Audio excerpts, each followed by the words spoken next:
వాగీశాద్యా సుమనస సర్వార్థానాముపక్రమే యం నత్వా కృతకృత్యా సుస్తన్నమామి గజాననం. గురుబ్రహ్మా గురుర్విష్ణుః గురుర్దేవో మహేశ్వరః గురుస్సాక్షాత్ పరం బ్రహ్మ తస్మై శ్రీ గురవే నమః. శారదా శారదాంభోజవదనావదనాంబుజే సర్వదా సర్వదాస్మాకం సన్నిధిః సన్నిధిం క్రియాత్. గురవే సర్వలోకానాం భిషజే భవరోగిణాం నిధయే సర్వవిద్యానాం దక్షిణామూర్తయే నమః. జ్ఞానానందమయం దేవం నిర్మలస్ఫటికాకృతిం ఆధారం సర్వవిద్యానాం హయగ్రీవముపాస్మహే.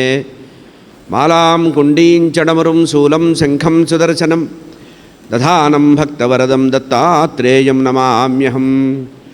కాషాయ వస్త్రం కరదండధారిణం కమండలం పద్మకరేణ శంఖం చక్రం గదాభూషితభూషణాఢ్యం శ్రీపాదరాజం శరణం ప్రపద్యే. జితేంద్రియగణాగ్రణీరభిరత పరే బ్రహ్మణి కలౌ శృతిపధావనే అత్రితనయో అవతీర్ణత్వయం. కరాత్తసుఖమండలు కుమతఖండనే దండభృత్ పరప్రణతవత్సలో జయతి వాసుదేవో గురుః. వాసుదేవ సరస్వత్యై భక్తానాం కామధేనవే దత్తాత్రేయ అవతారాయ టెంబే స్వామిన్నమోస్తుతే. నారాయణం నమస్కృత్య నరం చైవ నరోత్తమం దేవీం సరస్వతీం వ్యాసం తతో జయముదీరయేత్. యం ప్రవ్రజంతమనుపేతమపేతకృత్యం ద్వైపాయనో విరహకాతరాజుహావ పుత్రేతి తన్మయతయా తరవోభినేదుః తం సర్వభూతహృదయం మునిమానతోస్మి. కృష్ణాయ వాసుదేవాయ దేవకీ నందనాయ చ నందగోపకుమారాయ గోవిందాయ నమో నమః. కృష్ణాయ వాసుదేవాయ దేవకీ నందనాయ చ నందగోపకుమారాయ గోవిందాయ నమో నమః. శృతిస్మృతిపురాణానామాలయం కరుణాలయం నమామి భగవత్పాదశంకరం లోకశంకరం. సదాత్మధ్యాననిరతం విషయేభ్యః పరాంగుఖం నౌమి శాస్త్రేషు నిష్ణాతం చంద్రశేఖరభారతీ. వివేకినం మహాప్రజ్ఞం ధైర్య ఔదార్యక్షమానిధిం సదాభినవపూర్వంతం విద్యాతీర్థగురుం భజే. అజ్ఞానాం జాహ్నవీతీర్థం విద్యాతీర్థం వివేకినాం సర్వేషాం సుఖదం తీర్థం భారతీతీర్థమాశ్రయే. విద్యావినయసంపన్నం వీతరాగం వివేకినం వందే వేదాంతతత్త్వజ్ఞం విధుశేఖరభారతీ. సర్వచైతన్యరూపాం తాం ఆద్యాం విద్యాంచ ధీమహి బుద్ధిం జ్ఞానః ప్రచోదయాత్. సభాయే నమః. దక్షిణామ్నాయ శృంగేరి శారదా పీఠాధీశ్వరులు బ్రహ్మణ్యమూర్తి అమృత హృదయులు అనుగ్రహ సంపన్నులు తపశ్చక్రవర్తులు శ్రీ శ్రీ శ్రీ భారతీ తీర్థస్వామి వారి తురీయాశ్రమ స్వీకార స్వర్ణోత్సవ పురస్సరంగా శృంగేరి జగద్గురు పీఠానికి 70 నుంచి 80 సంవత్సరాల పాటు సేవ చేసినటువంటి మా తండ్రి గారు అభినవ వ్యాసులు బ్రహ్మశ్రీ మల్లాది చంద్రశేఖర శాస్త్రి గారి శతజయంతి పురస్సరంగా అనంతపురం పట్టణంలో జగద్గురువులు భారతీ తీర్థస్వామి వారి చేత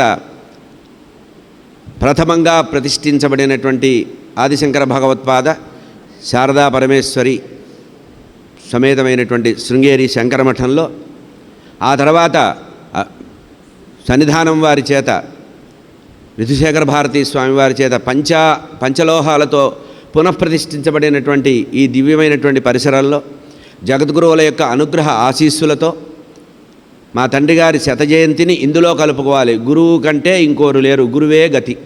కనుక జగద్గురువు, నాకు విద్యాగురువు ఇద్దరి యొక్క వారి యొక్క స్వర్ణ జయంతి, వీరి శతజయంతి, ఈ రెండు దృష్టిలో పెట్టుకొని అనంతపురం పట్టణంలో శ్రీమద్భాగవతం 7 రోజులు ప్రవచనం చేసేటువంటి మహద్భాగ్యం కలిగింది.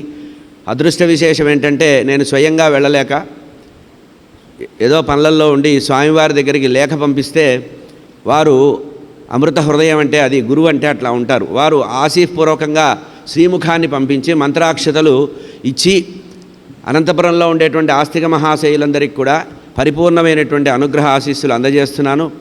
చంద్రమౌళీశ్వరులు శారదాదేవి యొక్క పరిపూర్ణ అనుగ్రహం ఉండాలని ఆశీర్వదించారు. వారి యొక్క కరుణా కటాక్ష వీక్షణం వల్ల నిన్నటి రోజున శ్రీమద్ భాగవతం ప్రవచనం అనేది ప్రారంభించుకున్నాం. భాగవతము 12 అక్షర సమితమైనటువంటి వాసుదేవ ద్వాదశాక్షరికి విపుల వ్యాఖ్య, గాయత్రీ మంత్రానికి విపుల వ్యాఖ్య, బ్రహ్మసూత్రాలకు విపుల వ్యాఖ్య, 18 అధ్యాయాలు కలిగినటువంటి శ్రీమద్ భగవద్గీతకి పరిపూర్ణమైనటువంటి సమగ్రమైన వ్యాఖ్య శ్రీమద్ భాగవతం. భగవద్గీతలో ఉండేటువంటి జ్ఞానయోగము, కర్మయోగము, భక్తి యోగము, సన్యాస యోగము, కర్మ సన్యాస యోగము, మోక్ష సన్యాస యోగం, అన్ని యోగాలు కూడా ఇందులో ఆయా ఘట్టాలలో మనం చూడవచ్చు. భగవద్గీతని ఒక చేతిలో పెట్టుకొని ఒక చేతిలో భాగవతం పెట్టుకొని కనుక అధ్యయనం చేసినట్లయితే రెండూ భేదము లేదు. భగవద్గీత అర్జునుడికి చెప్పాడు, జగద్గురు అయినటువంటి కృష్ణ పరమాత్మ మన్ని అనుగ్రహించడానికి సుఖయోగిందుల వారి ద్వారా మనకి లోకంలో విస్తరింపజేశారు కనుక అటువంటి పరమ పవిత్రమైనటువంటి శ్రీమద్ భాగవతం 12 స్కంధ మిశ్రితం, 12 స్కంధాలు, అంతేకాకుండా 18,000 శ్లోకాలు. ఇది భాగవతానికి ప్రమాణం. ఏది భాగవతం అన్నప్పుడు వారు ప్రమాణంగా భాగవతానికి ఒక ల్యాండ్ మార్క్ చెప్పారు. ఐడెంటిఫికేషన్ అంటారే, ఐడెంటిఫికేషన్ ఏది భాగవతం అంటే ఎక్కడైతే వృత్రాసుర వధ ఉంటుందో, వివర్ణించబడుతుందో, ఎక్కడైతే గాయత్రీ మంత్రానికి విపుల అర్థం చెప్పబడిందో అది శ్రీమద్ భాగవతం అన్నారు. అటువంటి భగవత్ సంబంధమైనటువంటి శ్రీమద్ భాగవతం పరిపూర్ణంగా వాసుదేవ పరబ్రహ్మ యొక్క పూర్ణ స్వరూపం. అంటే నారాయణమూర్తి విరాట్ రూపం వేస్తే ఆ నారాయణమూర్తి యొక్క పరిపూర్ణ స్వరూపమే గ్రంథరూపమైనటువంటి శ్రీమద్ భాగవతం. నిన్నటి రోజున చెప్పాను, స్వామి కృష్ణ పరమాత్మ జగద్గురు అయినటువంటి కృష్ణ పరమాత్మ ధర్మ సంస్థాపన చేసిన తర్వాత ఈ అవతార సమాప్తి చెందే సమయంలో భాగవతము అనేటువంటి అర్ణవంలో ప్రవేశించారట. గ్రంథములో ప్రవేశించారు కనుక సాక్షాత్తు గ్రంథమే కృష్ణ పరమాత్మ యొక్క రూపము. అటువంటి శ్రీమద్ భాగవతంలో 12 స్కంధాలు పరమాత్మ యొక్క శరీర అవయవాలుగా వర్ణించారు పురాణాల్లో. ప్రథమస్య ద్వితీయస్య పాదౌ ద్వౌ పరికీర్తితౌ. భాగవతంలో 12 స్కంధాల్లో మొదటి 2 స్కంధాలు ఏమిటంటే ఆ పురుషోత్తమ పరబ్రహ్మ యొక్క పాదాలు, 2 పాదాలు, మొదటి స్కంధము, 2వ స్కంధం. ఇక తృతీయస్య చతుర్థస్య ద్వా ఊరు పరమాత్మను. ఆ వాసుదేవ పరబ్రహ్మ యొక్క ఊరువులు తృతీయ స్కంధము, చతుర్థ స్కంధం, 3-4 స్కంధాలుగా చెప్పారు. పంచమో నాభిదేశశ్చ, పంచమ స్కంధం పరమాత్మ యొక్క విరాట్ పురుషుడు యొక్క నాభిప్రదేశం అన్నారు. షష్ఠో హృదయముచ్యతే, అజామిళోపాఖ్యానం ఉన్నటువంటి షష్ఠ స్కంధము పరమాత్మ యొక్క హృదయం. అట్లా సప్తమో అష్టమశ్చైవ ద్వౌబాహు పరికీర్తిత. పరమాత్మ యొక్క బాహువులు ఏమిటంటే 7-8 స్కంధాలన్నారు. నవమః కంఠదేశస్య, అంబరీషోపాఖ్యానము, రామచరిత్ర మొదలైనటువంటి పవిత్రమైనటువంటి చరిత్రలు ఉన్నటువంటి 9వ స్కంధము పరమాత్మ యొక్క విరాట్ పురుషుడు యొక్క కంఠప్రదేశం అన్నారు. దశమో ముఖముచ్యతే, సాక్షాత్తు పరబ్రహ్మ అయినటువంటి కృష్ణస్థు భగవాన్ స్వామి అన్నటువంటి కృష్ణ పరమాత్మ యొక్క రూప విలాసాలన్నీ వర్ణించినటువంటి 10వ స్కంధము పరమాత్మ యొక్క ముఖమండలము అన్నారు. వాసుదేవ పరబ్రహ్మ యొక్క ముఖమండలము. దశమో ముఖముచ్యతే. ఏకాదశో లలాటంచ, ఉద్ధవగీత మొదలైనటువంటి అధ్యాత్మ విద్య అంతా చెప్పినటువంటి 11వ స్కంధము పరమాత్మ యొక్క నుదుటి భాగము అన్నారు. విరాట్ పురుషుడు. ద్వాదశస్థు శిఖోచ్యతే, బ్రహ్మనందనం కలిగి ఉన్నటువంటి, అంటే ముక్తికి కారణమైనటువంటి, మోక్షానికి కారణమైనటువంటి, మోక్ష ధర్మాన్ని పూర్తిగా చెప్పినటువంటి 12వ స్కంధము వాసుదేవ పరబ్రహ్మ యొక్క శిఖము అన్నారు. శిఖ వెనక భాగంగా చెప్పారు. ఏవం భాగవతం సర్వం శ్రీహరే అంగముచ్యతే. ఈ 12 స్కంధాల భాగవతం అంటే వేరేది కాదయ్యా, ఇది పరబ్రహ్మ యొక్క, వాసుదేవ పరబ్రహ్మ యొక్క, శ్రీకృష్ణ పరమాత్మ యొక్క లేదా హరి యొక్క, మహావిష్ణువు యొక్క శరీర భాగాలుగా చెప్పారు.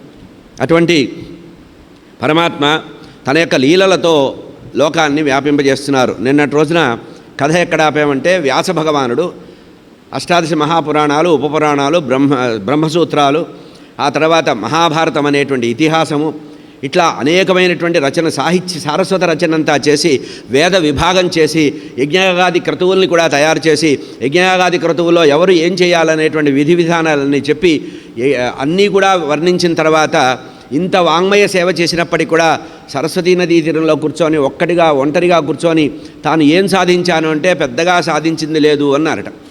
మనం ఒక చిన్న దేవుడికి ఒక టెంకాయ 2 దళాలు తీసుకెళ్ళి అబ్బా నేను టెంకాయ కొట్టామనుకుంటాం. ఇంత సారస్వత చేసిన వ్యాస భగవానుడు నేను ఏం చేశాను, ఏమీ చేయలేకపోయాను కదా, ఆత్మోద్ధరణకు పనికొచ్చే పనులు ఏమీ చేయలేదు కదా అనుకున్నారట. అప్పుడు ఆ మానసికమైన వేదనలో ఉన్నప్పుడు నారద యోగిందుల వారు వచ్చి, అయ్యా ఎందుకు బాధపడతావు, నీ బాధకి ఒక కారణం ఉంది, నువ్వు ఇంత వాంగ్మయ సేవ చేసినప్పటికీ కూడా ధర్మార్థ కామ మోక్షాలనే చతుర్విధ పురుషార్థాలు, సదాచారము, నైతికత ఇవన్నీ చెప్పావు, కానీ వీటన్నిటి ద్వారా ఏది పొందదగిందో ఆ ఫలము చెప్పలేదు, పూర్ణఫలత్వం చెప్పలేదు, పూర్ణత్వాన్ని చెప్పలేదు. భగవంతుడి యొక్క లీలా గుణ విశేషాలు వర్ణించకపోతే రాగద్వేషాలు జీవుల నుంచి వెళ్ళిపోవు. కనుక అందరినీ ఉద్ధరించాలంటే పరమాత్మ యొక్క చిద్విలాసము, లీలలు, అనుభూతులు చెప్పాలి. అట్లా మహావిష్ణువు యొక్క అనంతమైనటువంటి లీలా గుణవర్ణన చెయ్యి, భగవంతుడి యొక్క గుణకీర్తన చెయ్యి. చేతులారంగ శివుని పూజింపడేని అన్నారు చూసారా, నోరు నవ్వంగా హరికీర్తనుడు వడేని. ఆ రెండింటినీ దృష్టిలో పెట్టుకొని ఇక్కడ భాగవతంలో 2 హృదయాలు మనకు కనబడతాయి. కనుక నాయన నువ్వు భగవంతుడి యొక్క లీలల్ని వర్ణించు అని చెప్పేటప్పటికీ ఇక్కడే మనం ప్రధానంగా ప్రాథమికంగా గమనించాలి, భారత పాత్రలు భాగవత పాత్రలు 2 సమానమే. భారతంలో ఉన్న పాత్రలు భాగవతంలో ఉన్నాయి. ఏది ధృతరాష్ట్రుడు కానీ, భీష్ముడు కానీ, అర్జునుడు కానీ, ధర్మరాజు కానీ, ద్రౌపది, కుంతి కానీ, ఆ తర్వాత ఉత్తరాదేవి కానీ, పరీక్షిత్ మహారాజు కానీ, వీళ్ళందరూ కూడా భారతంలో ఉన్న పాత్రలే వేదవ్యాసుడితో సహా.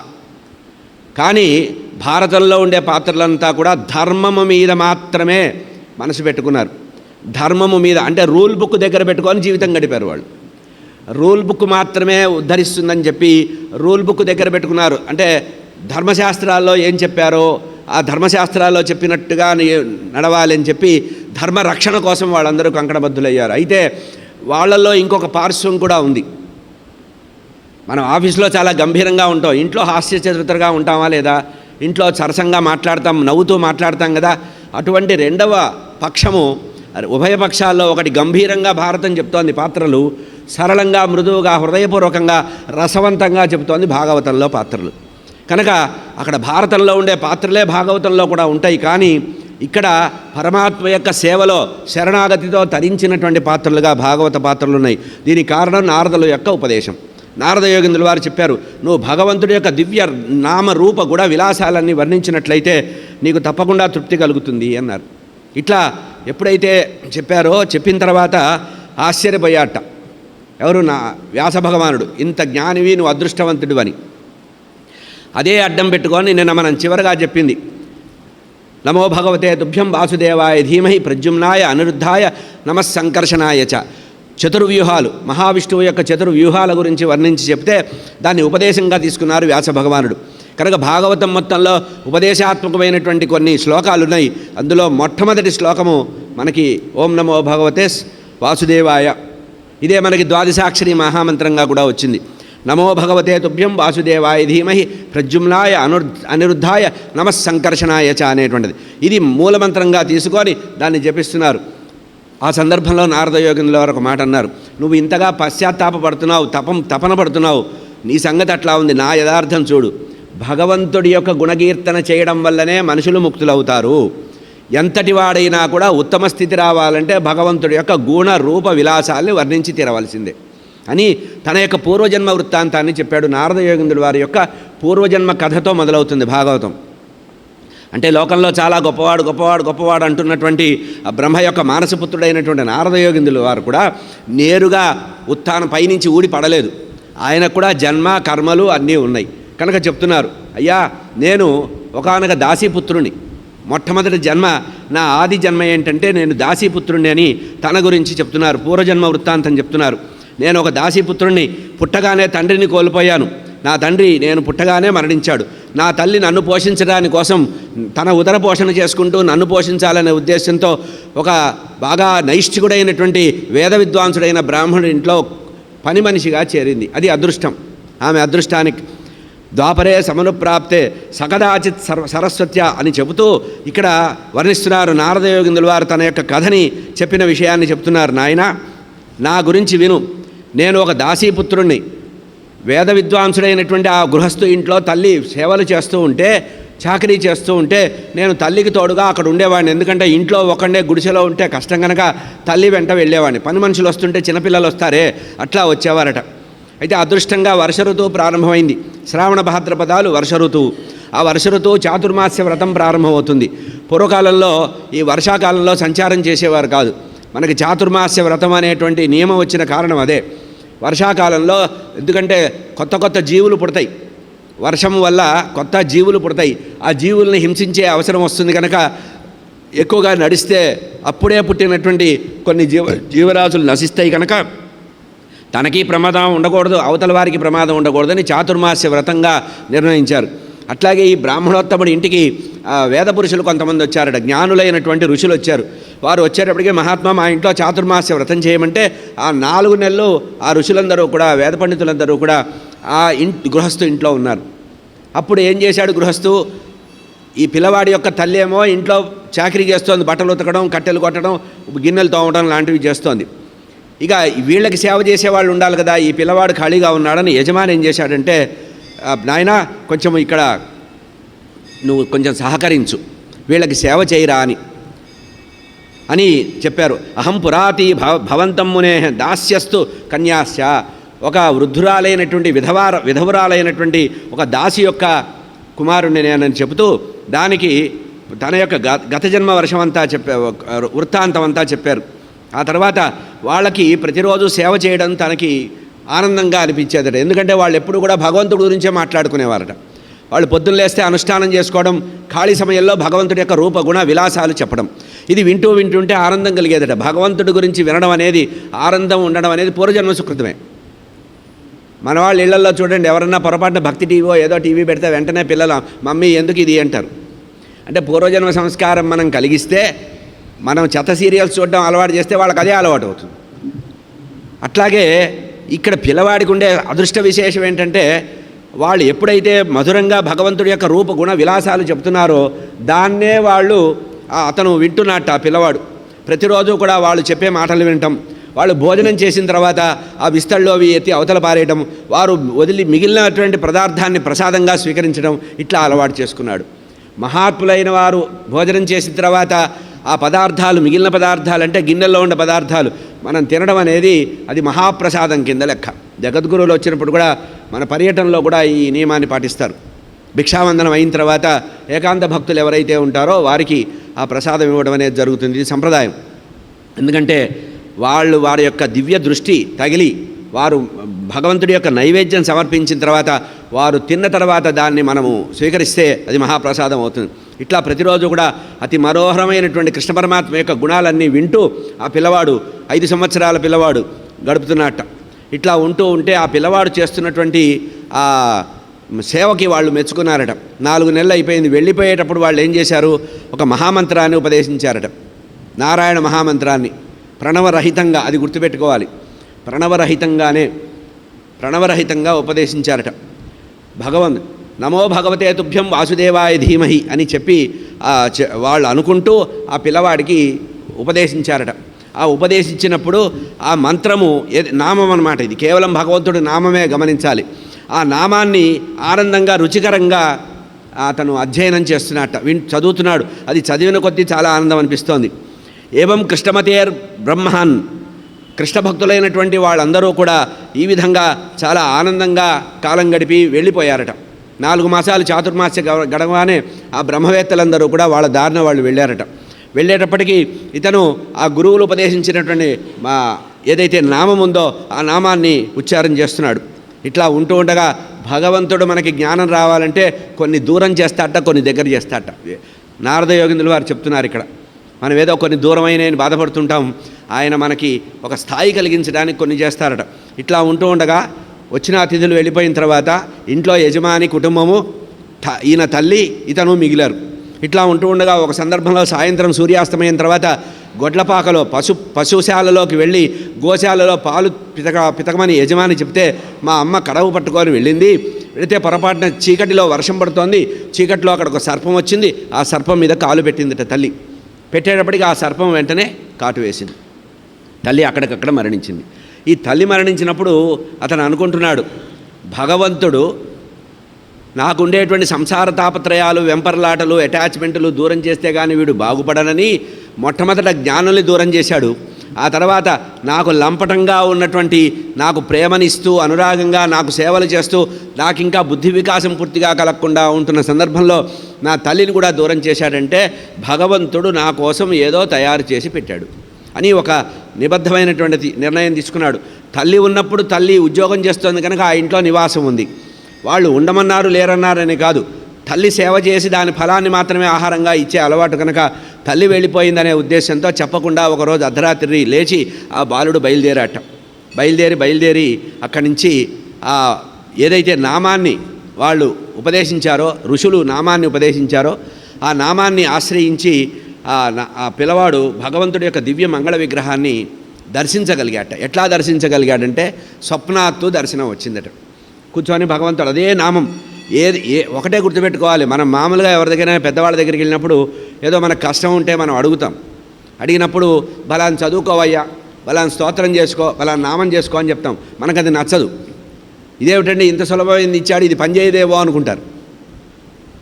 ఎంబీబీఎస్ డాక్టర్ దగ్గరికి వెళ్తే రోగం తగ్గదని భ్రమపడుతూ ఉంటారు చాలామంది. అట్లాగే కొంతమంది గురువుల దగ్గరికి వెళితే వాళ్ళు ఇచ్చిన ఏదైతే ఉపదేశం ఉందో అది as it is in toto మనం ఆచరించాలి.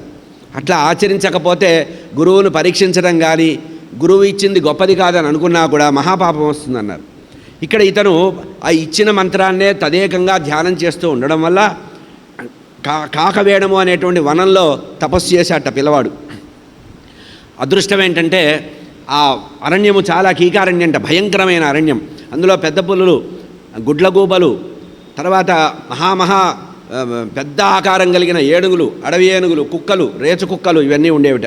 కానీ భగవన్నామం చేస్తుంటే అవన్నీ కూడా తల వంచుకొని వెళ్ళిపోయేవిట. ఈ నామ ప్రభావం చాలా గొప్పదని అప్పటి నుంచి ఆ భగవన్నామాన్ని స్మరిస్తూ కాలం గడుపుతుంటే భగవంతుడి యొక్క దివ్య మంగళ రూపాన్ని అట్లా అనుకోకుండా ఒక స్పర్శలాగా అతను దర్శించగలిగాట. దివ్యమంగళ విగ్రహాన్ని చూశాట. ఒక వెలుగు రేఖలాగా కనపడి వెళ్ళిపోయిందిట. వెళ్ళిపోయేటప్పటికీ వెతకలాట మొదలుపెట్టాడు పిల్లవాడు, కనపడలేదు. అప్పుడు అశరీరవాణి మాట్లాడింది, నాయన ఈ జన్మలో స్పష్టంగా నువ్వు నన్ను చూడలేవు. ఈ జన్మలో నీకు జ్ఞానం అనేది బీజమాత్రంగా వచ్చింది కనుక ఇది వికాసం పొంది విలాసం కావాలంటే నీ భక్తికి ప్రీతున్నయి ఒకసారి దర్శనమిచ్చా, కాంతి రూపంలో దర్శనమిచ్చాను. కానీ నా అనుగ్రహం నీకు పరిపూర్ణంగా ఉంటుంది. నువ్వు కొద్ది కాలం తర్వాత శరీరాన్ని వదులుతావు, లౌకికమైన శరీరాన్ని వదులుతావు, పాంచభౌతికమైన శరీరం. ఆ తర్వాత కొంతకాలానికి మహాప్రళయం వస్తుంది. మహాప్రళయం వచ్చినప్పుడు సర్వజీవులు కూడా జలంలో వెళ్ళిపోతారు. మహాప్రళయంలో జలంలో వెళ్ళిపోయి ఉంటే ఆ తర్వాత మళ్ళీ మహాప్రళయం తర్వాత జనార్దనమూర్తిగా నేను వస్తాను, నా నాభికములలోంచి బ్రహ్మ వస్తాడు, బ్రహ్మ నుంచి నువ్వు అనుగ్రహపాత్రుడివై మళ్ళీ పుడతావు, నువ్వు నారదుడు అవుతావు పబ్బన్న.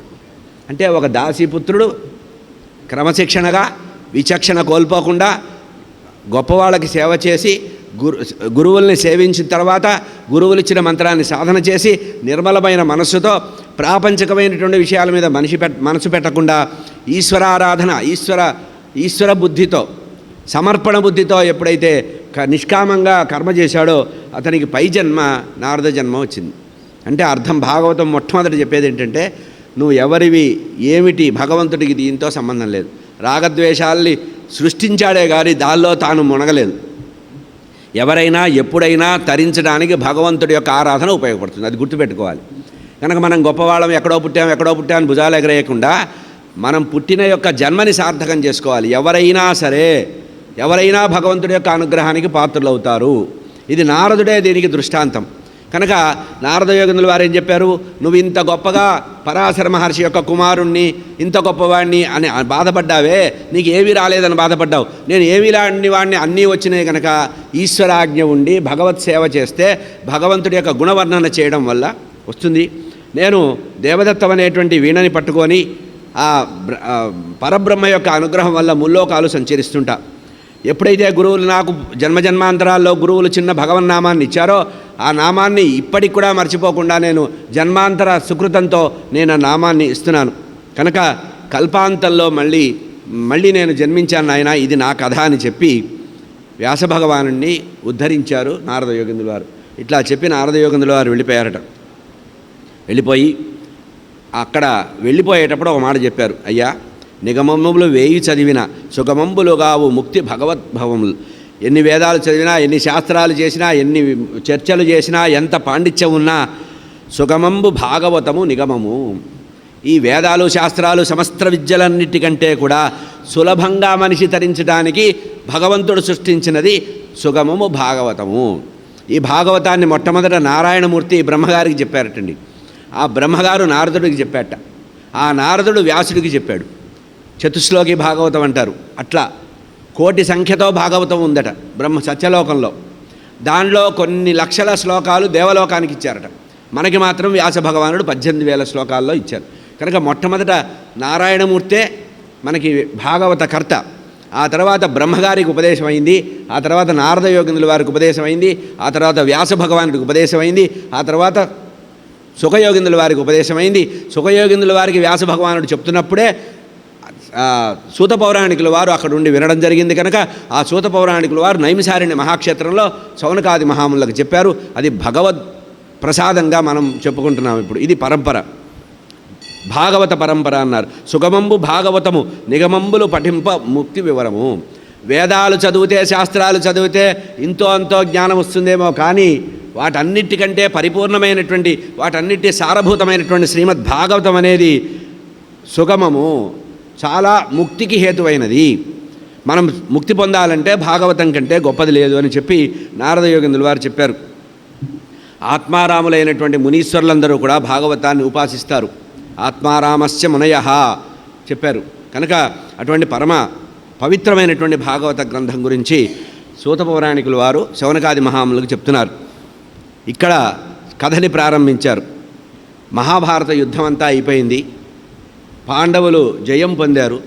ఇంకా యుద్ధభూమిలోనే గుడారాలు వేసుకొని ఉన్నారు. ఆ రోజు యుద్ధం అయిపోయింది. అర్ధరాత్రి అందరూ కూడా ఆదమనిచి నిద్రపోతున్నారు.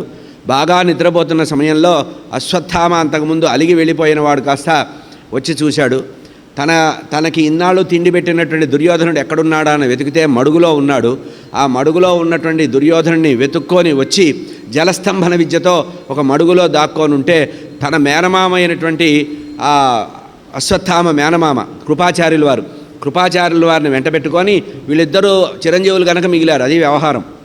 కృపాచార్యుడు అశ్వత్థామ ఇద్దరు చిరంజీవులు కనుక మొత్తం బెటాలియన్లో, కౌరవ బెటాలియన్లో మిగిలింది ఎవరంటే ఇద్దరు. సరే, ముసలాయన అక్కడ మిగిలాడు. ధృతరాష్ట్ర మహారాజు యుద్ధానికి రాలేదు కనుక. విదురుడు యాత్రలకు వెళ్ళిపోయాడు, నేను యుద్ధం చేయనని.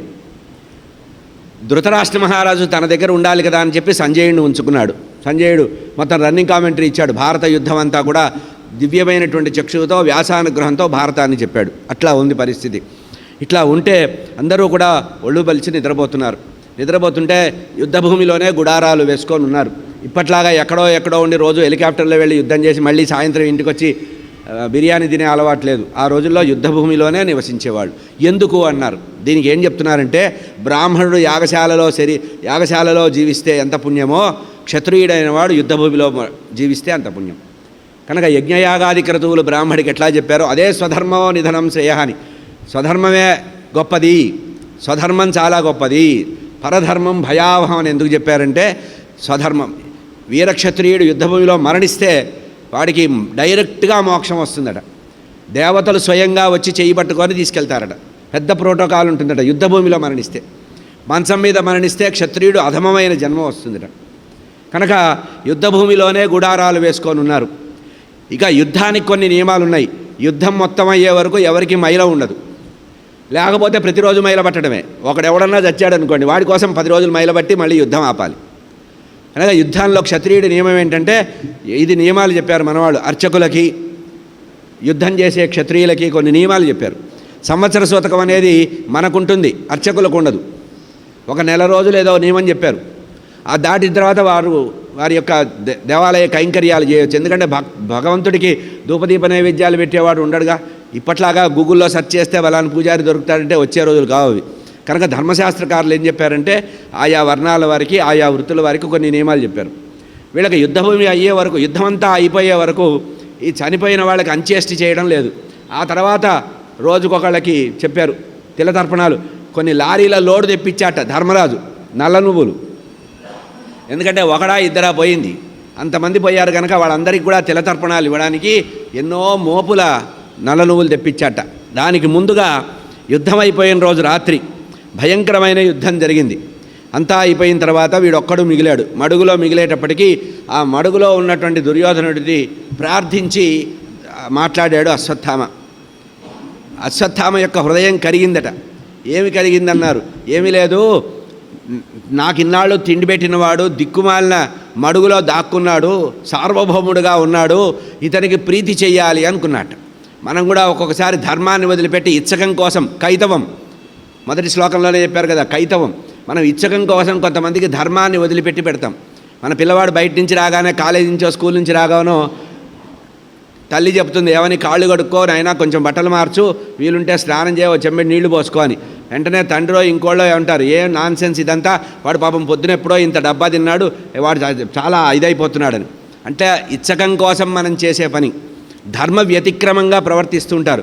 అట్లాగే అంత తెలిసినటువంటి ద్రోణాచార్యుడి యొక్క కుమారుడైనటువంటి అశ్వత్థామ అటువంటి వాడు కూడా ఏం చేశాట, చిత్తము భ్రమ కలిగిందట.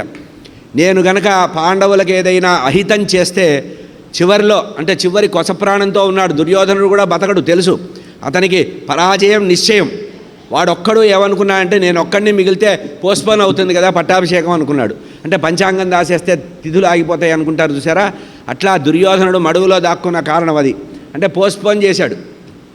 కనుక ఈ సమయంలో దుర్యోధనుడికి ఏదైనా ఇచ్చకం చేద్దాము, ప్రీతికరమైన పని చేద్దామని వెంటనే అక్కడి నుంచి వచ్చి ఆ దుర్యోధనుడు దగ్గర నుంచి వచ్చినటువంటి అశ్వత్థామ నిద్రిస్తున్నటువంటి ఉపపాండవులు, ద్రౌపదీదేవి యొక్క కుమారులు ఉపపాండవులని, ద్రౌపది యొక్క సోదరుడైనటువంటి దృష్టద్యుమ్నుడిని సంహరించారు.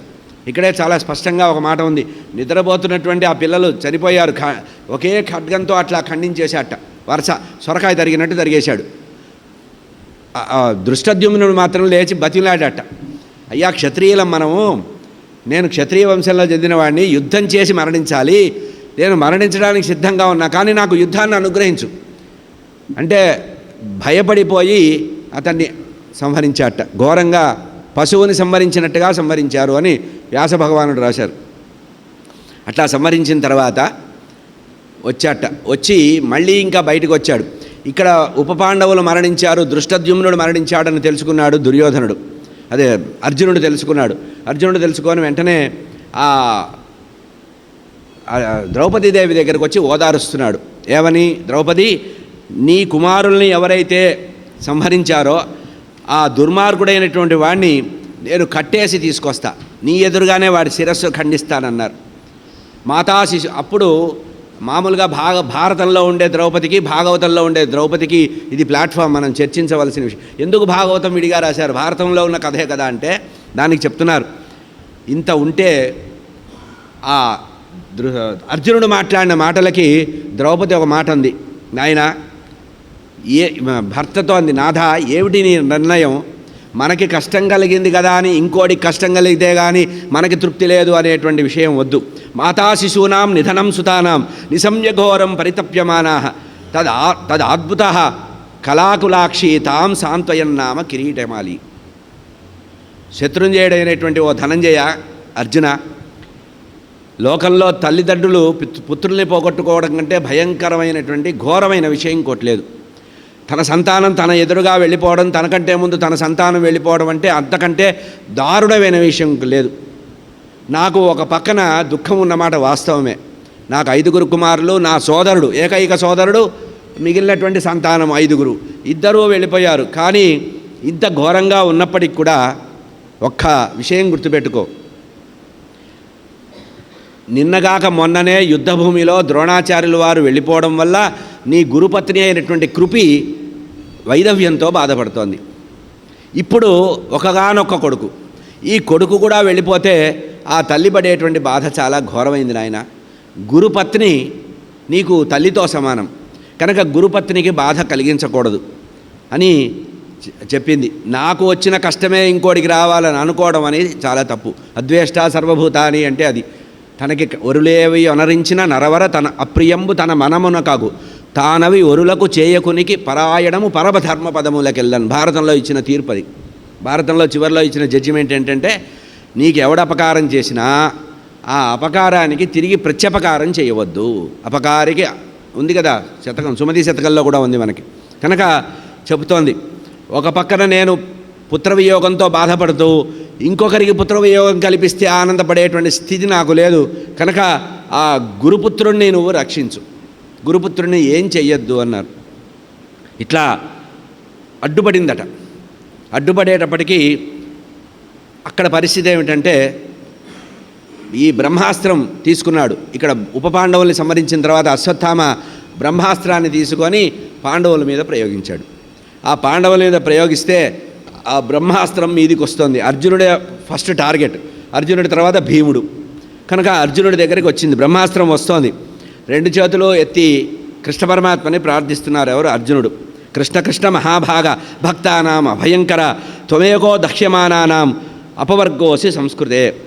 అయ్యా, సంసార బాధల్లో ఉండేటువంటి జీవులందరినీ ఉద్ధరించేటువంటి నీవు ఈరోజు ఈ బ్రహ్మాస్త్రం అనేటువంటి అస్త్రం నా మీదికి వస్తోంది, ఉరుక్కుంటూ వస్తోంది, నిప్పులు కక్కుకుంటూ వస్తోంది, కనుక నన్ను నువ్వు రక్షించు, ఏం చెయ్యాలి నేను అని అడిగాడు. అనేటప్పటికీ అదే కృష్ణుడి ప్లేస్లో మనం ఉంటే నిన్నగాక మొన్నే కదయ్యా పెద్ద పెద్ద అవార్డు తెచ్చుకున్నావు, నీ సంగతి ఏదో నువ్వు చూసుకో అంటాం. ఆయన జగద్గురువు కదా. వెంటనే ఏమన్నారంటే, ఇది బ్రహ్మాస్త్రం నాయన, మీ గురుపుత్రుడైనటువంటి అశ్వత్థామ బ్రహ్మాస్త్రాన్ని ఆకతాయిగా ప్రవర్తించాడు. ఆతతాయి అంటే దుడుకుతనం, తెలియకుండా ప్రయోగించాడు.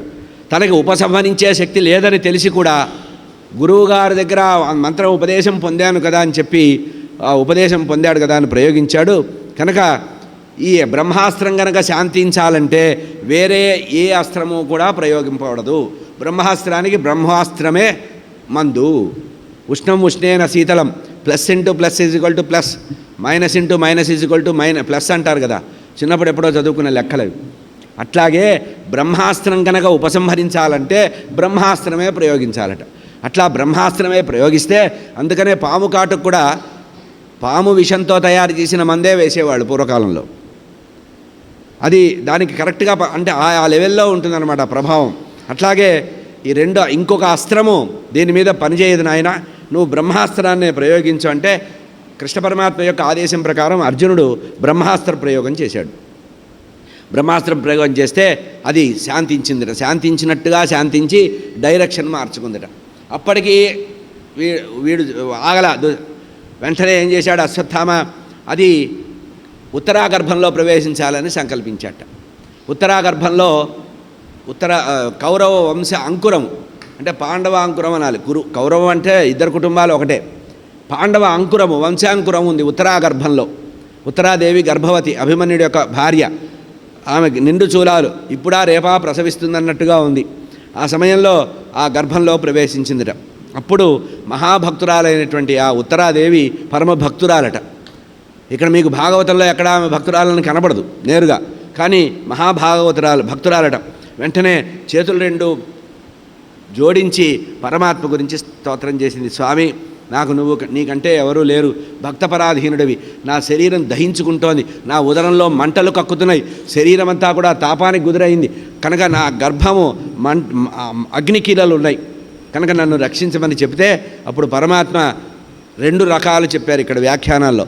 చక్రము పంపించారని, పరమాత్మ తన యొక్క సుదర్శన చక్రాన్ని పంపించారు అని ఒక కథ ఉంది. కానీ దీనికి ఇంకా సరి అయిన అర్థం ఏం చెప్పారంటే, తర్వాత మళ్ళీ పరీక్షణ్ మహారాజే ఒక చోట చెప్తారు, గద చేయబట్టి పరిభ్రమించుచునని చెప్పారు. కనుక కృష్ణ పరమాత్మ అతి సూక్ష్మ రూపంలో ఆ ఉత్తరాగర్భంలో ప్రవేశించి, వాళ్ళ అదృష్టం చూడండి, ఉత్తరాగర్భంలో ప్రవేశించి గద చేయి పట్టుకొని, గద చేత్తో పట్టుకొని గిరగిరా తిప్పారట. ఆమె గర్భం చుట్టూ ప్రదక్షిణం, గర్భంలో ఉండే శిశువు చుట్టూ, అంటే ఆ పరీక్షణ్ మహారాజు పుట్టకముందే ఆయనకి ప్రదక్షిణం చేశాట. ఎవరు? భక్తపరాధీరుడైన సాక్షాత్తు పరబ్రహ్మ అయినటువంటి కృష్ణ పరమాత్మ. వెంటనే ఆమె ఆ బ్రహ్మాస్త్రం నుంచి కూడా విముక్తమైందట. ఇట్లా ఉంటే ఈ విషయాన్ని గమనించింది కుంతీదేవి. కుంతీదేవి గమనించి వెంటనే పరమాత్మని ప్రార్థిస్తోంది. ఇదే శ్రీమద్భాగవతంలో ఉండేటువంటి మొట్టమొదటి స్తోత్రం కుంతీస్తవం, చాలా గొప్పది. ఇక్కడే కుంతీదేవి చాలా అద్భుతమైనటువంటి స్తోత్రం చేసింది. దీన్ని మొట్టమొదటిసారిగా గమనించిన విషయం వ్యక్తి ద్రౌపది అండి. ద్రౌపది గమనించింది. ద్రౌపది గమనించి పరమాత్మని స్తోత్రం చేసింది. అక్కడేమో గురుపుత్రుడిని రక్షించింది, ఈమె భగవంతుడి గురించి స్తోత్రం చేయబడడం మొదలుపెట్టింది. ఇక్కడ ఎప్పుడైతే ద్రౌపదీదేవి అశ్వత్థామని విడిచిపెట్టిన ఆయన జుట్టు పట్టుకొని ఈడ్చుకొచ్చాడు. ఎవరు? అర్జునుడు అశ్వత్థామ జుట్టు పట్టుకొని ఈడ్చుకొచ్చాడు. ఈడ్చుకొస్తే అప్పుడు ద్రౌపదీదేవి అడ్డుపడితే కృష్ణుడు లేదు, ఇతన్ని వధించవలసిందే అన్నాడు. కానీ అతను చిరంజీవి, అశ్వత్థామ చిరంజీవి. అశ్వత్థామ బలిర్వ్యాస, మనకుంది కదా, హనుమాంశ విభీషణ, సుఖస్య పరశురామస్య సప్తైతే చిరజీవిన, 7 చిరంజీవులు ఉన్నారు మనకి, అందులో ఈయన ఉన్నాడు. మరి కృష్ణుడు చంపమని ఎందుకన్నాడయ్యా అంటే, ఒక్కొక్కసారి మనం ఎప్పుడైనా ఏదైనా గలాట జరుగుతున్నప్పుడు ఇరుపక్షాలకు సంబంధించి ఆ ఉద్యమం బాగా తీవ్రంగా వచ్చినప్పుడు కొంచెం బ్యాలెన్స్ చేయాలంటే చంపు అంటారు. ఏం తప్పులేదు, చంపు అంటారు. చంపనేటప్పటికీ ఈ చంపుదామన్న వాడికి కూడా ఆశ్చర్యం వేస్తుంది. అరే చంపితే ఏమవుతుందో, చంపని అందరూ అంటున్నారు కదా, ఈ బదనాం నా మీద బనాయిస్తారేమో అని అనుకునే అవకాశం ఉంటుంది. కనుక ఎప్పుడు కూడా బాగా ఉద్రేకంగా ఉన్నవాళ్ళు చల్లారాలంటే కృష్ణ వ్యూహం అన్నమాట, ఇది కృష్ణ పరమాత్మ యొక్క వ్యూహం. అప్పుడు ద్రౌపది మనసులో ఆయన ప్రవేశించారట. మనసులో ప్రవేశించి ఆమె చేత అపారమైనటువంటి కరుణని వ్యక్తం చేశారట. భర్తని అడ్డుకున్నదట. ఇట్లా భర్తని అడ్డుకుంటే అప్పుడు అందుకనే భాగవతం ఇచ్చిన తీర్పులో ఏం చెప్పిందంటే, దయయు సత్యంబులోనుగా దల్పడేని కలుగనేటికి తల్లుల కడుపు చేటు. నువ్వు శివుణ్ణి పూజిస్తావా, విష్ణువు పూజిస్తావా, ఇదంతా నీ ఇష్టం. చేతులారంగా శివుని పూజింపడేని, నోరు నవ్వంగా హరికీర్తినుడు వడేని, ఇవన్నీ ఒక స్థాయి. ఇవి లేకపోయినా దయయు సత్యంబులోనుగా దల్పడేని కలుగనేటికి తల్లుల కడుపు చేటు. శివుణ్ణి పూజించకపోయినా, విష్ణువు పూజించకపోయినా కడుపు చేటు కాదు, దయయు సత్యంబులోనుగా దల్పడేని కలుగనేటికి తల్లుల కడుపు చేటు. గర్భశోకమే. తల్లి 9 నెలలు మనం మోయడం అనేది శుద్ధ వేస్ట్, దండగా. ఎవరైతే దయాసత్యం చేతిలో ఉండదో. కనుక దయకి సత్యానికి పెద్దపీట వేసింది శ్రీమద్భాగవతం. అంతేకాకుండా మీరు దశమస్కంధంలో మాలాకారుడు కృష్ణ పరమాత్మని ఏం కావాలయ్యా అంటే కోరాడు, నీ పాదకమల సేవయు, నీ పాదార్చకులతోడు నెయ్యము, నితాంత అపారభూత దయయు, తాపసమందార నాకు దయచేయగదే. ఇక్కడ ప్రథమస్కంధంలోనేమో ద్రౌపదీదేవితో చెప్పించారు. మళ్ళీ ఇదే సంబంధించిన విషయం. ఈ మాట ఎందుకు చెప్తున్నానంటే, భారతంలో కృష్ణుడిని వింటే మనకేమనిపిస్తుంది, దుర్మార్గుడు ప్రతివాడు అంటుంటాడు, ఈ పని చెయ్యొచ్చా అండి, ఆ పని చెయ్యొచ్చా, కొత్త కువ్యాఖ్యలు చేస్తూ ఉంటారు. భాగవతం చదివితే అర్థమవుతుంది. భాగవతంలో పరమాత్మ పరోక్షంగా భక్తుల ద్వారా పలికిస్తారు. కనుక నీ పాదకమల సేవయు, నీ పాదార్చలకు తోడు నెయ్యము, నితాంత అపార భూతదయ. భూతదయకి విపరీతమైనటువంటి ప్రాధాన్యత ఇచ్చారు. ఈ భూతదయ కూడా విపరీతంగా పనికిరాదని చెప్తుంది మనకి జడభరతోపాఖ్యానం. గుర్తుపెట్టుకోండి, జడభరతుడి దగ్గరికి వెళితే అతి కారుణ్యం కూడా ప్రమాదమే, తనకు మాలిన ధర్మం ప్రమాదం.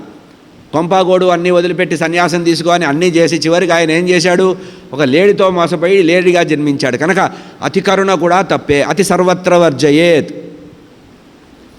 ఇక్కడ ఎప్పుడైతే ద్రౌపదీదేవి ఆ అర్జునుడు చేయి పట్టుకొని ఆపేసిందో, అశ్వత్థామకి ప్రమాదం లేకుండా చేసిందో, అక్కడ ఉండేటువంటి ఋషులందరూ కూడా చాలా గొప్పగా భేష్ అన్నారట. ఏమన్నారు, ధర్మం న్యాయం సకరుణం నిర్వ్యలీకం సమంతమహత్ రాజా ధర్మసుతో రాజ్ఞ ప్రత్యనందద్విజోద్విజ. అక్కడే ధర్మరాజు కూడా ఉన్నట్ట. మహర్షులందరూ కూడా సూత పౌరాణికుల వారు శౌనకాది మహాములకు నైమిసారణ్య మహాక్షేత్రంలో చెప్తున్నారు, నాయన మహారాణి అయినటువంటి ద్రౌపదీదేవి ధర్మంతో కూడిన న్యాయాన్ని అతిక్రమించకుండా, ధర్మముతో పాటు న్యాయం కూడా. అంటే ధర్మం ఏమిటి, తన కుమారుని తాను రక్షించుకోవడం ధర్మం, కానీ ఇతరులని హింసించకపోవడం న్యాయం.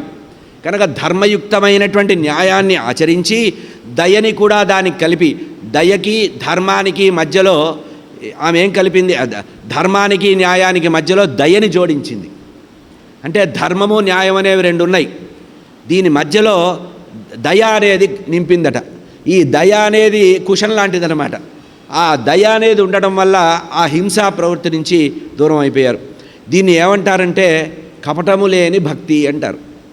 నిష్కాపట్య భక్తి అని భాగవతం చెప్తుంది. ద్రౌపదిలో ఉండేటువంటి భక్తి ఎట్లాంటిదంటే కపటము లేని భక్తి. మీరు గమనించండి, ఎప్పుడైనా మనం పాండవుల్ని ఎవరెవరో స్తోత్రం చేసినట్టుగా వింటాం, కానీ ద్రౌపది ఎప్పుడు కూడా కృష్ణ పరమాత్మ గురించి ప్రత్యేకంగా దుకాణం పెట్టి పూజ చేసి టెంకాయలు కొట్టింది ఎప్పుడు చూడాల. ఒక్కసారి మాన సంరక్షణ కోసం మాత్రమే నిండు సభలో కృష్ణ యదుభూషణ నరసఖ అని పిలిచింది, అంతే. మిగతా ఎన్ని సందర్భాల్లో కూడా పరమాత్మ గురించి అంటే పరమాత్మని తన లోపల భావన చేసింది, మానసిక పూజ చేసింది. ఇంకో గమనించండి, భారతంలో ఉండేటువంటి కృష్ణులు ఎంతమంది అన్నారు. వ్యాస భగవానుడు ఒక కృష్ణుడు, అసలు కృష్ణుడు ఒక కృష్ణుడు. ఆ తర్వాత ద్రౌపదికి కూడా కృష్ణ అనే పేరుంది, అర్జునుడికి కూడా కృష్ణ అనే పేరుంది. వీళ్ళు నలుగురు కూడా ఒకే రంగు వాళ్ళట, అక్కడ కూడా అందం ఉంది. ఈ నలుగురు కూడా ఏకవర్ణ ఏకవర్ణము. వర్ణం అంటే మళ్ళీ కులం అనుకునేరు, ఇక్కడ వర్ణం అంటే రంగు. ఏకవర్ణంగా ఉంటారు. ద్రౌపదీదేవి చక్కటి కృష్ణస్వరూపంలో ఉంటుంది. అమ్మవారు స్వర్గలక్ష్మి అన్నారు ఆమెని. శచీదేవి దేవేంద్రుడే పంచపాండవులుగా పుడితే, 5గురుగా ఇంద్రుడు పుడితే ఆ 5గురికి భారీగా వచ్చింది. పంచేంద్రోపాఖ్యానంలో మనకు వివరం ఉంటుంది భారతంలో. కనుక స్వర్గలక్ష్మి శచీదేవే భూమి మీదకి వచ్చింది. అట్లా అమ్మవారిలో ఉండేటువంటి ఏదైతే ఉందో, యమధర్మరాజు యొక్క అంశతో పుట్టినటువంటి ధర్మరాజు ఆమెని ప్రశంసించాడు. ఏమని? ఆమెలో ఉన్నటువంటి ధర్మము, న్యాయము. ఈ ధర్మ న్యాయాలు సకరుణం, కరుణతో కూడినటువంటి ధర్మము, న్యాయం అనే నిర్వహణలో ఉందో అట్లా చేయడం వల్ల ధర్మరాజు కూడా అభినందించాట. ఈ విషయాన్ని చూసి ఋషులందరూ కూడా అభినందించారట. ఇక్కడ కుంతీదేవి, ద్రౌపదీదేవిలో అప్పటికే ఒక రకమైనటువంటి పరిపూర్ణమైనటువంటి స్త్రీ మూర్తిత్వం వచ్చింది. అంటే క్షమయా ధరిత్రి అంటారు చూసారా, అట్లా స్త్రీమూర్తిలో ఉండేటువంటి ఆ తత్వం అంతా కూడా అప్పటికి ఆమెకు వచ్చేసింది. ఆశ్చర్యకరమైన విషయం ఏంటంటే, భారతం చూస్తే ఆశ్చర్యం అనిపిస్తుంది. ఇంతకాలం నాకు రాజ్యం కావాలి, నాకు రాజ్యం కావాలి, 5 ఊళ్ళన్నా కావాలి, 5 కావాలి, ఇదైనా కావాలి, ఇంత పెద్ద యుద్ధం చేసి నెత్తిన పెట్టుకున్నటువంటి పాండవులు తీరా స్వర్గం చేతికి వచ్చేటప్పుడు, రాజ్యలక్ష్మి చేతికి వచ్చేటప్పటికి ఇది నెత్తురుకూడు మాకెందుకు అన్నారు. ఈ మాట ఎందుకు చెప్తున్నానంటే, మనం కూడా జీవితంలో వెంపర్లాటలతో చాలా కష్టపడుతున్నాం అనుకొని అడ్డంగా సంపాదిస్తాం. చివరికి డాక్టర్ ఏం చెప్తాడు? ఒక కప్పు కొనుక్కోండి, ఇన్ని ml ఉంటుంది, దాంట్లో బియ్యం పెట్టుకోండి, పొద్దున తినండి, సాయంత్రం జొన్నన్నం తినండి, నెయ్యి అనేది వాసన చూడండి, ఉప్పు గూట్లో పెట్టుకొని చూడండి, పంచదార అసలు మర్చిపోండి, ఇవన్నీ మనకి రాస్తాడు. అంటే నువ్వు ఏ కోట్లయితే ఖర్చు కూడబెట్టావో కడుపు కొట్టుకొని అవతలవాడి కడుపు కొట్టి బల్ల కింద, బల్ల పైన, పక్కన ఇరుపాశ్వాల్లో సవ్యసాచిలాగా సంపాదిస్తే చివరికి నీకు రోగం అనే రూపంలో పరమాత్మ వైరాగ్యం ఇస్తాడు. నువ్వు అనుభవించడానికి లేకుండా ఇస్తాడు. అంటే ఆరాటం మొదటి నుంచి మానేసిన వాడు సుఖంగా ఉంటాడు. అందుకనే యదు దత్తాత్రేయ సంవాదం ఉంది, అవధూత యదు సంవాదం అని మనకి ఏకాదశి స్కంధంలో ఉంటుంది. గురువులు ఎవరు గురువులు అంటే, లోకంలో అనేక గురువుల గురించి చెప్తూ అప్పుడు చెప్తాడు, అయ్యా ఇంత రాజ్యం చేస్తున్నాను. యదు మహారాజు చెప్తాడు, ఇంత రాజ్యం చేస్తున్నాను, నేను చాలా గొప్పవాణ్ణి, యయాతి కుమారుని, నాకు ఇంత చేసినా కూడా జీవితంలో తృప్తి లేదు. నువ్వు చెట్టు కింద గోచి పెట్టుకొని మంచి యువకుడిగా ఉన్నావు నువ్వు. దత్తాత్రేయ స్వామి ఆయన అవధూత. చెట్టు కింద కూర్చొని ఆనందంగా హాయిగా సంతోషంగా నవ్వుకుంటూ కూర్చున్నావు. నాకు ఇన్ని ఉన్నాయి, నౌకర్లు చాకర్లు, రథము, భటులు అందరూ ఉన్నారు, ఇన్ని ఉన్నా నాకు లేని తృప్తి ఉంది. నాకు తృప్తి లేదు. ఆ రాజ్యమా, ఈ రాజ్యమా, ఆ సంపద, ఈ సంపద, ఇంకో పన్ను వేద్దామా, ఇంకోసారి పళ్ళురాలు కొడదామా, ఇట్లా ఆలోచనలే ఉన్నాయి. నువ్వు ఎందుకు ఇంత తృప్తిగా ఉన్నావు అంటే, ఎప్పుడూ కూడా జీవితంలో ఆశని ఎవడైతే జయిస్తాడో వాడు తృప్తిగా ఉంటాడు. ఆశని జయించే స్థితి మనిషికి రావాలి. ఈ ఆశని జయించడం అనేది ఏంటంటే, మన క్రమబద్ధమైనటువంటి జీవితం ద్వారా వస్తుంది. అంటే ఉదాహరణకి మనం ప్రాక్టీస్ చేస్తే వస్తుందండి. మా తండ్రి గారు చేసేవారు ఈ పని. అన్నం తిన్నప్పుడు ఏదైనా పదార్థంలో అందులో ఉప్పో పప్పో ఏదో తక్కువైతే ఒక మాట కూడా మాట్లాడేవారు కాదు, తినేసేవారు. మనం తిన్న తర్వాత ఏంటి నాన్నగారు ఇట్లా ఉప్పు లేదంటే, లేదురా ఏమైంది, ఒక్కొక్క రోజు జరుగుతుంది అట్లా, దానికోసం ఏం పంచాయతీ చేస్తావా అనేవారు. ఎకరాలు ఏమన్నా పోయినాయా అనేవారు. ఇంకొక మాట అంటుండేవారు, ఇక్కడి వరకే రా రుచి, అక్కడికి పోయిన తర్వాత అన్నీ ఒకటే అనేవారు. రుచి ఇక్కడే, దీన్ని దాటిన తర్వాత లోపలికి పోయింది అనుకోండి, మైసూరు పాకు ఒకటే, చారన్నం ఒకటే. మిరియాల చారు మైసూరు పాకు కలిసే ఉంటాయి లోపల. కాకరకాయ కూర తింటే అది కూడా కలుస్తుంది ఒక పక్కన. అంటే ఏమిటి, మనం ఆశని వీలైనంత వరకు జిహ్వ రూపంలో జయిస్తే తర్వాత మనసు రూపంలో జయించవచ్చు. మనకు ఉండేటువంటి ఇంద్రియాలు, జ్ఞానేంద్రియాలను ఎవరైతే అదుపులో పెట్టుకుంటాడో వాడికి వైరాగ్యం తొందరగా వస్తుంది. ఈ వైరాగ్యం తొందరగా వచ్చి చావదు కనుకనే భగవంతుడు మనకేం చేస్తున్నాడంటే, కొంతకాలం అయిన తర్వాత కళ్ళుకి సరిగ్గా కనపడకుండా షార్ట్ సైట్లు, లాంగ్ సైట్లు ఇస్తాడు. కొన్నాళ్ళ తర్వాత చెవులు వినపడకుండా ఇస్తాడు. ఆ తర్వాత పళ్ళు రాలగొడతాడు. ఆ తర్వాత శ్వాసని మందగింపజేస్తాడు. గొంతు నుంచి ఏమీ మాట్లాడినవాడు ఎవరినైనా మనం ప్రశ్నిస్తామేమో అని గొంతులో కఫం పెడతాడు. ఇవన్నీ మనకు పెట్టిన వీటికి ప్రత్యామ్నాయం. చెవులకి బ్యాటరీలు పెట్టుకుంటాం, కళ్ళకి ఆపరేషన్లు చేయించుకుంటాం, మళ్ళీ ఇంకా ఏవైనా అడ్వాన్స్ ట్రీట్మెంట్లు చేయించుకుంటాం. మళ్ళీ డాక్టర్ దగ్గరికి వెళ్ళి, డాక్టర్ గారు ఈ పళ్ళు సరిగ్గా లేనందువల్ల తినలేకపోతున్నానండి, మైసూర్ పాక్ నవ్వలేకపోతున్నానంటే ఎక్కడో పనికిరాని పాపిష్టి పళ్ళు తెచ్చి మన నోట్లో పెడతాడు. దాన్ని కూడా మనం పొందుతాం, అది కూడా పోతుంది. అంటే అర్థమేంటి, భగవంతుడు ఏదైతే మనకి దూరం కావాలని చెప్పి వినపడటం, కనపడటం, అనబడటం అనేవి పోగొడతాడో వాటిని సక్రమంగా వాడనందుకే వెళ్ళిపోతున్నాయి. అది గుర్తుపెట్టుకోండి. నువ్వు వినవలసింది వినకపోతే చెవుడు వచ్చింది, అనవలసింది అనకపోతే నోరు పడిపోయింది. ఆ తర్వాత చూడవలసినటువంటి భగవంతుడి యొక్క తులసి దళం యొక్క వాసన చూడడం నేర్చుకోకపోతే ఆ వాసనాక్షయం వచ్చింది. వాసనాక్షయం అంటే కరోనా కరెక్ట్గా తెలుస్తుంది, మనకు అర్థమవుతుంది. అంతవరకు మనం శ్వాసిస్తున్నట్టు కూడా ఎవడూ అనుకోలే. శ్వాస ఇంత గొప్పదా అని అప్పుడు తెలిసింది మనకి. అట్లా భగవంతుడు మనకు వైరాగ్యం ఇస్తున్నా ఆ వైరాగ్యాన్ని మనం అధిగమించడానికి ప్రయత్నం చేస్తాం. ఇట్లా ఎవరైతే అన్నీ ఉన్నప్పుడు వదిలిపెడతాడో వాడే గొప్పవాడండి. గుర్తుపెట్టుకోవాలి, అన్నీ ఉన్నప్పుడు వదిలివాడే అసలైన వైరాగ్యం. ఏమీ లేనివాడు నేను వదిలిపెట్టానండి అంటే అది వదిలిపెట్టడం కాదు, లేనిది వదిలిపెట్టడం కాదు.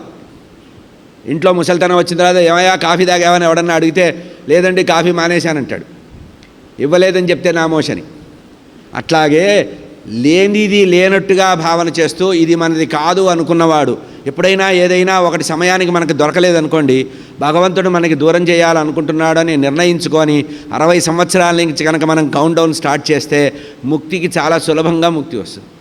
కానీ మన చిన్నతనం నుంచి లేని పట్టింపులన్నీ మనకు అప్పుడే వస్తాయి. మనకు 60 తర్వాతే పట్టింపులు పెరుగుతాయి. గుర్తుపెట్టుకోండి, మనం కష్టపడేది అక్కడే.